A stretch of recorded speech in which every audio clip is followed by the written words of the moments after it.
အသက်နဲ့ရင်းရတဲ့ကစားပွဲတစ်ခုမှာမှုံငေါမျိုးကိုချပြထားပါတယ်။အဲ့ဒီတဲကတစ်ခုကတော့စားလိုက်တာနဲ့ချက်ချင်းသေးစင်နိုင်တဲ့အစိတ်မိုးပါ။ကစားသမားတိုင်းဟာမိုးတပုတင်ကိုရွေးပြီးတခြားလူတယောက်ကိုကျွေးရမှာဖြစ်ပြီးအသက်ရှင်ကြံရင်စုချင်းတွေအမြောက်များရမှာဖြစ်ပါတယ်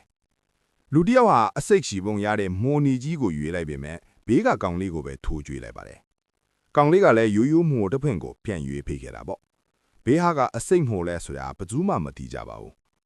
ကစားပွဲအရှင်ကတ်လာပြီးမှုံနှပွင့်ပဲကြံတော့တဲ့အချိန်မှာအမျိုးသမီးတယောက်အလဲရောက်လာပါတယ်။အဲ့ဒီအချိန်မှာဘေးကចောင်းသူလေးကအစိတ်မိုးကိုဒူမခွဲခြားချက်ကြောင်းတိုးတိုးလေးပြောလိုက်ပါတယ်။အမျိုးသမီးကတော့ကျင်နာချင်းအောင်ဆောင်ပြီးမစိုးရင်နဲ့မင်းတို့ဘေးကင်းမဲ့ဟာကိုငါရေးပေးမယ်လို့ကတိပေးလိုက်တာပေါ့။ចောင်းသူလေးကလည်းယုံကြည်ပြီးအစိတ်မိုးကိုလက်ညှိုးညွန့်ပြမိတဲ့အခါကောက်ကျစ်တဲ့အဲ့ဒီအမျိုးသမီးဟာကောင်မလေးကိုတေးစေဖို့အတွက်အဲ့ဒီအစိတ်မိုးကိုပဲတမင်ရွေးပြီးကျွေးလိုက်ပါတော့တယ်။